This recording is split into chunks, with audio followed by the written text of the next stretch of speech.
Alexis Poulain, cofondateur du Monde Moderne. Bonsoir Alexis Poulain. Que pensez-vous de cette nouvelle mesure pour les journalistes? Est-ce que c'est une atteinte grave à la liberté d'exercer? Oui, c'est une atteinte grave à la liberté de la presse, c'est une atteinte grave à nos libertés, à un coup de couteau dans le pacte républicain et dans notre démocratie. Ce qui se passe en France est nauséabond et ça devient dangereux. Parce que ce que je remarque, c'est que quelques syndicats s'élèvent, commencent à défendre la profession, mais globalement, on ne parle pas de ces journalistes indépendants qui sont mis en garde à vue systématiquement à chaque manifestation. On n'en parle pas assez. Et pourtant, c'est systématique. Intimidation, violence contre les journalistes. Rappelez-vous Gaspard Glantz, parce qu'il avait osé faire un doigt d'honneur à un policier qu'il avait visé, qui a fait 48 heures de garde à vue, qui était encore en garde à vue ce week-end, et plein d'autres. Et tous ces journalistes citoyens, ou ces citoyens qui, grâce à leur téléphone portable, peuvent filmer les scènes de violence, parce que quand on montre ce qui se passe, on voit bien que la police a des ordres qui sont des ordres de violence. Et bien là, ça dérape et le pouvoir ne veut pas qu'on se rende compte de ce qui se passe. Comme les journalistes font leur travail, ceux qui sont sur le terrain, eh bien on veut empêcher les journalistes de faire leur travail. Rendez-vous compte du changement de doctrine. Il est question là d'encadrer les journalistes, de les obliger à obéir, c'est-à-dire que là, ils sont traités comme de vulgaires manifestants et non pas comme des journalistes. Et quand je dis vulgaire, c'est simplement que le statut du journaliste fait que les policiers n'ont pas à le traiter et à le mettre en garde à vue, tout simplement. Or, ce qu'on vit en France depuis 2 ans est inacceptable. Et ce que je vois, c'est que la plupart des journalistes et des médias mainstream, comme on les appelle, n'en font pas état, ou du moins ne s'en émeuvent que très peu. Moi, ça me rend fou, ça rend beaucoup de citoyens inquiets et anxieux, et je ne comprends pas qu'on continue cette dérive qui fait qu'aujourd'hui, on doit trouver d'autres mots parce qu'on n'est plus tout à fait en démocratie, on n'est pas encore dans un régime autoritaire, mais on est en train de dériver, bout après bout, à couper des libertés et à faire comme si tout cela était normal. Non, ce n'est pas normal et la France file un très mauvais coton. Vous le disiez, les médias mainstream s'en émeuvent très peu. Or, c'est ce qui risque de leur arriver demain avec cette nouvelle doctrine, hein. Mais évidemment, alors... De toute façon, ça peut les arranger parce que jusqu'à présent, on a vu la façon dont ces manifestations étaient traitées, sous l'angle uniquement des violences des manifestants. Très peu, il a fallu des mois pour prendre en compte les violences policières et la réalité. Et j'invite tous les téléspectateurs à aller voir le film de David Dufresne, Un pays qui se tient sage, qui fait état de ces 2 ans de violence et qui montre la façon dont cette violence aurait voulu être cachée. Mais quand vous voyez sur grand écran un manifestant qui a sa main éclatée, qui se fait éborgner en direct, je peux vous dire que ça vous prend aux tripes et que vous comprenez que là, ça va très mal en France parce qu'on ne traite pas les citoyens de cette façon-là.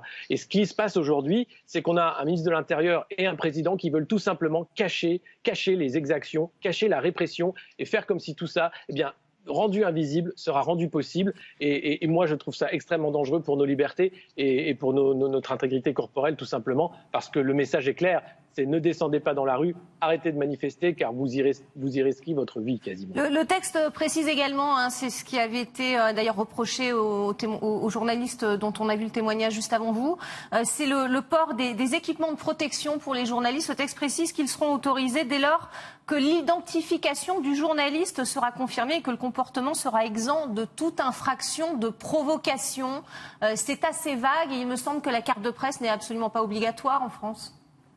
Non, elle n'est pas obligatoire. Il y a plusieurs façons. La carte de presse, c'est un statut fiscal. C'est aussi le syndicat qui va la délivrer. Mais il y a plein de façons d'avoir de carte de presse, de faire du journalisme aussi.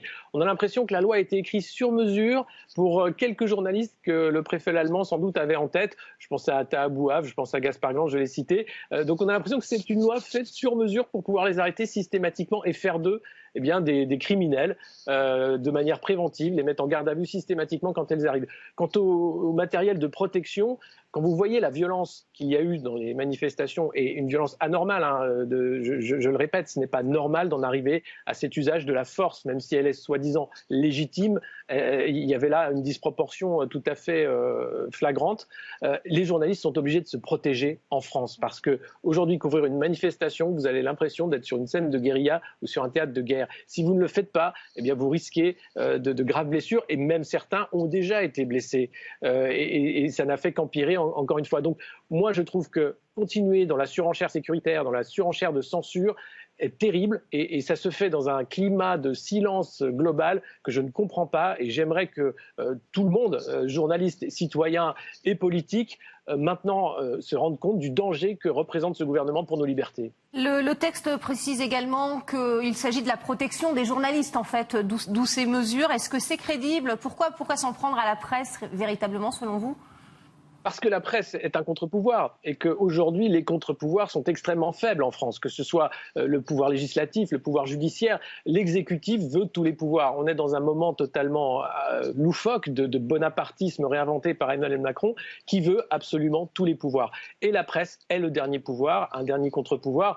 Petit contre-pouvoir quand on voit la collusion d'intérêts entre les grands patrons de presse et les intérêts politiques, et puis les réseaux sociaux qui sont maintenant censurés systématiquement. Vous en avez fait les frais, beaucoup d'autres médias en font les frais, parce qu'il faut contrôler partout le robinet à information pour éviter que les citoyens se rendent compte de ce qui se passe aujourd'hui en France. Je trouve ça extrêmement grave. Et je ne vois pas comment un pays dont la devise est liberté, égalité, fraternité pourrait s'accommoder de cette dérive totalitaire que nous vivons. D'autant que c'est la voie publique finalement. Les journalistes couvrent ces manifestations de la voie publique. On sait qu'ils sont déjà très encadrés à l'Élysée lors d'autres événements, lors d'opérations antiterroristes, etc. Donc finalement, le champ se restreint considérablement. Oui, j'en parlais. Dès la prise de pouvoir d'Emmanuel Macron, le problème qu'on a ici, c'est quelqu'un qui veut absolument contrôler l'image et l'information. Et quand vous avez uniquement le champ et pas le contre-champ, parce que Emmanuel Macron a utilisé les services de Mimi Marchand et la presse People, donc c'est une mise en scène permanente du pouvoir. Or, les journalistes sont là pour prendre les photos, les vidéos, l'angle qu'ils veulent. Le dernier épisode, c'était ce journaliste de Libération à l'Élysée qui n'a pas pu prendre la photo du nouveau gouvernement sous l'angle qu'il voulait. Il a été escorté par un service de sécurité pour prendre une photo de personnages figés dans le jardin de l'Élysée. Et dès que ça devenait intéressant, on lui a pris son appareil et on lui a dit de sortir en disant qu'il n'était pas le bienvenu, qu'il n'était pas chez lui. L'Élysée, c'est chez tous les Français. C'est le palais de la République. Et il n'y a pas d'avoir ce genre de privatisation du pouvoir et cette mise en scène extrêmement dangereuse du pouvoir parce que c'est le contre-champ, c'est le travail des journalistes qui fait qu'on peut avoir un débat démocratique éclairé et savoir de quoi il en retourne. Aujourd'hui, c'est la censure qui prévaut et moi, ça m'inquiète. Et même à l'étranger, un journaliste du Figaro qui se fait recadrer en public par le président de la République. Absolument, cette pratique verticale du pouvoir, cette pratique paranoïaque du pouvoir est dangereuse pour toutes nos libertés. Elle est dangereuse pour le débat démocratique également parce que je vous rappelle qu'en 2022, nous avons l'échéance présidentielle. On a l'impression que dès maintenant s'organise une toile de censure, une toile de contrôle parce qu'il ne faudrait surtout pas que les citoyens aillent voter en sachant ce qu'il s'est passé pendant 5 ans. Merci beaucoup Alexis Poulain d'avoir répondu à nos questions ce soir sur RT France.